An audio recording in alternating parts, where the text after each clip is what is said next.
ಸಾಧಾರಣ ಕಾಲದ 18ನೇ ಭಾನುವಾರದ ಈ ದಿನ ನಾವು ಪ್ರತಿಯೊಬ್ಬರು ವಿಭಿನ್ನ ಅನುಭವಗಳನ್ನು ಹೊತ್ತು ಈ ದೇವಾಲಯಕ್ಕೆ ಬಂದಿದ್ದೇವೆ. ಇಂದಿನ ಆರಾಧನಾ ವಿಧಿಯು ನಮಗೆ ತಿಳಿಸುವಂತೆ ನಮ್ಮ ಜೀವನದಲ್ಲಿ ಯಾವುದೂ ಅಲ್ಪವಲ್ಲ. ದೇವರ ಕೈಗೆ ಒಪ್ಪಿಸಲ್ಪಟ್ಟ ಸಣ್ಣ ವಿಷಯವೂ ಮಹಾ ಅದ್ಭುತವಾಗುತ್ತದೆ ಎಂಬ ಸತ್ಯಾಂಶವು ಗೋಚರವಾಗುತ್ತದೆ. ಈ ಜಗತ್ತು ಯಾವಾಗಲೂ ದೊಡ್ಡದನ್ನು ಹುಡುಕುತ್ತದೆ. ದೊಡ್ಡ ಸಾಧನೆ, ದೊಡ್ಡ ಹೆಸರು, ಸಂಪತ್ತು, ಅಧಿಕಾರ ಇವುಗಳನ್ನೇ ಯಶಸ್ಸಿನ ಅಳತೆಯಾಗಿ ನೋಡುತ್ತದೆ. ಆದರೆ ದೇವರ ದೃಷ್ಟಿ ವಿಭಿನ್ನವಾದುದು. ದೇವರು ನಮ್ಮ ಯಶಸ್ಸನ್ನು ನೋಡುವುದಿಲ್ಲ, ನಮ್ಮ ವಿಶ್ವಾಸವನ್ನು ವೀಕ್ಷಿಸುತ್ತಾರೆ. ದೇವರು ನಮ್ಮ ಸಾಮರ್ಥ್ಯವನ್ನು ಅಳೆಯುವುದಿಲ್ಲ, ನಮ್ಮ ಸಮರ್ಪಣೆಯನ್ನು ವೀಕ್ಷಿಸುತ್ತಾರೆ. ಇಂದು ಈ ಪವಿತ್ರ ಬಲಿಯಲ್ಲಿ ನಮ್ಮ ಜೀವನವನ್ನು ದೇವರ ಕೈಗೆ ಒಪ್ಪಿಸೋಣ. ನಮ್ಮ ಸಮಯ, ನಮ್ಮ ಪ್ರತಿಭೆಗಳು, ನಮ್ಮ ಕುಟುಂಬ, ನಮ್ಮ ಪ್ರಾರ್ಥನೆ, ನಮ್ಮ ಸೇವೆ ಹಾಗೂ ನಮ್ಮ ಸಂಪೂರ್ಣ ಜೀವನವನ್ನು ಲೋಕದ ದೃಷ್ಟಿಯಲ್ಲಿ ಅಲ್ಪವೆಂದು ಪರಿಗಣಿತವಾದವುಗಳೆಲ್ಲವನ್ನು ಪ್ರಭುವಿನ ಕೈಗೆ ಅರ್ಪಿಸೋಣ.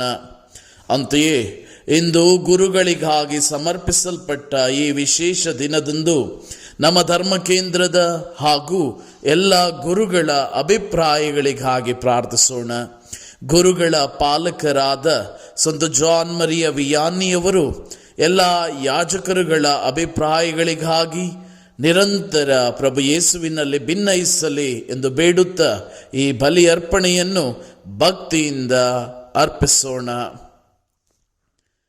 ಪ್ರಭು ಯೇಸು ಕ್ರಿಸ್ತರಲ್ಲಿ ಆತ್ಮೀಯ ಸಹೋದರ ಸಹೋದರಿಯರೇ, ನಮ್ಮ ಜೀವನದಲ್ಲಿ ಅನೇಕ ಬಾರಿ ನಾವು ನಮ್ಮನ್ನು ಇತರರೊಂದಿಗೆ ಹೋಲಿಸಿಕೊಳ್ಳುತ್ತೇವೆ. ಅವನಷ್ಟು ಪ್ರತಿಭೆ ನನಗಿಲ್ಲ, ಅವಳಷ್ಟು ಹಣ ನನ್ನ ಬಳಿ ಇಲ್ಲ, ನನ್ನ ಕುಟುಂಬ ಸಾಮಾನ್ಯ, ನಾನು ದೇವರಿಗೆ ಏನು ತಾನೇ ಕೊಡಬಲ್ಲೆ ಎಂಬ ಪ್ರಶ್ನೆಗಳು ನಮ್ಮ ಮನಸ್ಸಿನಲ್ಲಿ ಮೂಡುತ್ತವೆ. ಅನೇಕ ಜನರು ತಮ್ಮ ಜೀವನವನ್ನು ಅಲ್ಪವಾದದ್ದು ಮತ್ತು ಯಾವುದೇ ಮಹತ್ವವಿಲ್ಲದ್ದು ಎಂದು ಭಾವಿಸುತ್ತಾರೆ. ಆದರೆ ಇಂದಿನ ದೈವ ವಾಕ್ಯದ ವಿಧಿ ನಮ್ಮ ಮುಂದೆ ಒಂದು ಅದ್ಭುತವಾದ ಸತ್ಯವನ್ನು ತೆರೆದಿಡುತ್ತದೆ. ಅದೇನೆಂದರೆ, ದೇವರು ದೊಡ್ಡವರನ್ನು ಹುಡುಕುವುದಿಲ್ಲ, ದೊಡ್ಡ ಕಾಣಿಕೆಗಳನ್ನು ನಿರೀಕ್ಷಿಸುವುದಿಲ್ಲ. ದೇವರು ನಮ್ಮಲ್ಲಿರುವ ಅಲ್ಪವಾದುದನ್ನು ತೆಗೆದುಕೊಂಡು ಅದನ್ನು ಮಹತ್ತರವಾದ ಆಶೀರ್ವಾದವನ್ನಾಗಿ ಪರಿವರ್ತಿಸುತ್ತಾರೆ. ಇಂದಿನ ವಾಚನಗಳು ನಾವು ದೇವರಿಗೆ ಅರ್ಪಿಸುವ ಸಣ್ಣ ವಿಷಯಗಳಿಂದ ದೇವರು ಅಸಾಧಾರಣವಾದ ಕಾರ್ಯಗಳನ್ನು ಮಾಡುತ್ತಾರೆ ಎಂಬ ಸಂದೇಶವನ್ನು ಸಾರುತ್ತಿದೆ.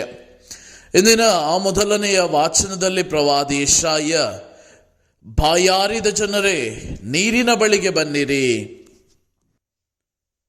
ಹಣವಿಲ್ಲದವರೇ ಬನ್ನಿ ಎನ್ನುತ್ತಾರೆ.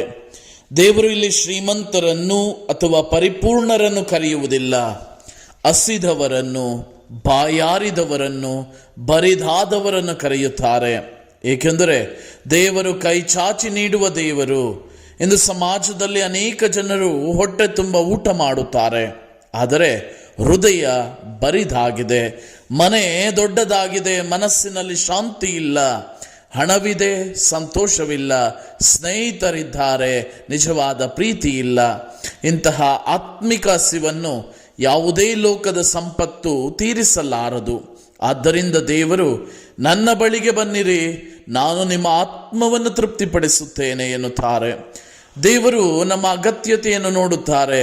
ನಾವು ಅವರ ಬಳಿ ಬಂದಾಗ ನಮ್ಮಲ್ಲಿರುವ ಶೂನ್ಯತೆಯನ್ನು ತಮ್ಮ ಕೃಪೆಯಿಂದ ತುಂಬಿಸುತ್ತಾರೆ. ಈ ಸಂದೇಶವನ್ನು ಶುಭ ಸಂದೇಶದಲ್ಲಿ ಪ್ರಭು ಯೇಸು ಸ್ವತಃ ತಮ್ಮ ಜೀವನದಲ್ಲಿ ತೋರಿಸುತ್ತಾರೆ. ಸಾವಿರಾರು ಜನರು ಯೇಸುವನ್ನು ಹಿಂಬಾಲಿಸಿ ಬಂದಿದ್ದರು. ಅವರು ದೇವರ ವಾಕ್ಯವನ್ನು ಕೇಳುತ್ತಿದ್ದರು. ಸಂಜೆಯಾಯಿತು, ಎಲ್ಲರಿಗೂ ಹಸಿವಾಯಿತು. ಶಿಷ್ಯರು ತಮ್ಮ ಲೆಕ್ಕಾಚಾರವನ್ನು ಆರಂಭಿಸಿದರು. ಜನಸಮೂಹವನ್ನು ಕಳುಹಿಸಿಬಿಡಿ, ಅವರು ತಾವೇ ಆಹಾರವನ್ನು ಕೊಂಡುಕೊಳ್ಳಲಿ ಎಂದು ಹೇಳಿದರು. ಮಾನವನ ಲೆಕ್ಕಾಚಾರ ಯಾವಾಗಲೂ ಕೊರತೆಯನ್ನು ನೋಡುತ್ತದೆ, ಆದರೆ ದೇವರ ಲೆಕ್ಕಾಚಾರ ಆಶೀರ್ವಾದವನ್ನು ನೋಡುತ್ತದೆ. ಯೇಸು ಶಿಷ್ಯರಿಗೆ, ನೀವೇ ಅವರಿಗೆ ಊಟಕ್ಕೆ ಏನಾದರೂ ಕೊಡಿ ಎಂದರು. ಶಿಷ್ಯರು ಗಾಬರಿಯಾದರು. ನಮ್ಮ ಬಳಿ 5 ರೊಟ್ಟಿ ಮತ್ತು 2 ಮೀನುಗಳು ಮಾತ್ರ ಇವೆ ಎಂದು ಅವರು ಉತ್ತರಿಸಿದರು. ಶಿಷ್ಯರು ನುಡಿದ ವಾಕ್ಯದಲ್ಲಿ ಮಾತ್ರ ಎಂಬ ಪದವನ್ನು ಗಮನಿಸೋಣ. ಮನುಷ್ಯನ ದೃಷ್ಟಿಯಲ್ಲಿ ಅದು ಮಾತ್ರ ಅಥವಾ ಅದು ಕೇವಲ, ದೇವರ ದೃಷ್ಟಿಯಲ್ಲಿ ಅದು ಬೇಕಾದಷ್ಟು.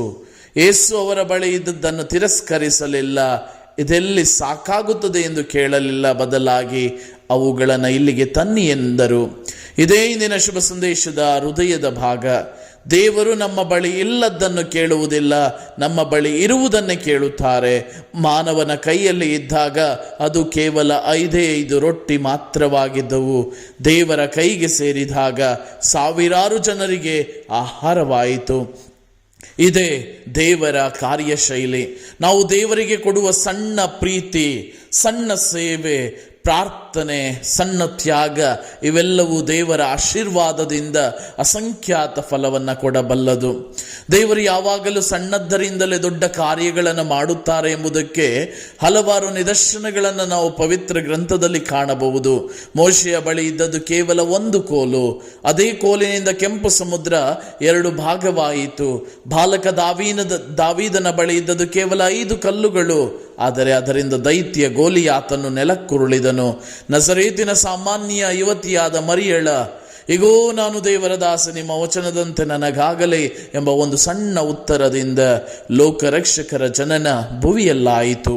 ಸಾಮಾನ್ಯ ವ್ಯಕ್ತಿಗಳಾಗಿದ್ದ 12 ಮಂದಿ ಶಿಷ್ಯರ ಮೂಲಕ ಪ್ರಭು ಯೇಸು ಇಡೀ ಜಗತ್ತನ್ನು ಬದಲಾಯಿಸಿದರು. ದೇವರ ಇತಿಹಾಸದಲ್ಲಿ ಅಲ್ಪವೆಂಬುದೇ ಇಲ್ಲ. ದೇವರ ಕೈಗೆ ಒಪ್ಪಿಸಿದಾಗ ಪ್ರತಿಯೊಂದು ಅಲ್ಪವೂ ಶ್ರೇಷ್ಠ ಮಹತ್ವವನ್ನು ಪಡೆಯುತ್ತದೆ. ಪ್ರಿಯ ಸಹೋದರ ಸಹೋದರಿಯರೇ, ಶುಭ ಸಂದೇಶದಲ್ಲಿ ಆಲಿಸಿದ 5 ರೊಟ್ಟಿಗಳು ಮತ್ತು 2 ಮೀನುಗಳು ಕೇವಲ ಒಂದು ಅದ್ಭುತದ ಕಥೆಯಲ್ಲ, ಅವು ನಮ್ಮ ಜೀವನದ ಪ್ರತೀಕಗಳಾಗಿವೆ. ಆ 5 ರೊಟ್ಟಿಗಳು ನಮ್ಮ ಪ್ರತಿಭೆಗಳಾಗಿರಬಹುದು, 2 ಮೀನುಗಳು ನಮ್ಮ ಸಮಯವಾಗಿರಬಹುದು, ನಮ್ಮ ಒಂದು ನಗು, ಒಂದು ಒಳ್ಳೆಯ ಮಾತು, ಒಂದು ಕ್ಷಮೆ, ಒಂದು ಪ್ರಾರ್ಥನೆ, ಒಂದು ಸಹಾಯ ಹಸ್ತ, ಒಂದು ದಾನ, ನಾವು ಮಾಡುವ ಒಂದು ಭೇಟಿ, ಒಂದು ಪ್ರೋತ್ಸಾಹದ ಮಾತು, ಇವೆಲ್ಲವೂ ಚಿಕ್ಕದಾಗಿ ಕಾಣಬಹುದು. ಆದರೆ ಇವುಗಳು ದೇವರ ಕೈಗೆ ಸೇರಿದಾಗ ಅವು ಅನೇಕ ಜನರ ಬದುಕನ್ನು ಬದಲಾಯಿಸುವ ಶಕ್ತಿಯನ್ನು ಪಡೆಯುತ್ತದೆ. ಇಂದಿನ ದೇವರ ವಾಕ್ಯವು ವಿಶೇಷವಾಗಿ ಯಾಜಕರ ಜೀವನಕ್ಕೂ ಅನ್ವಯಿಸುತ್ತದೆ.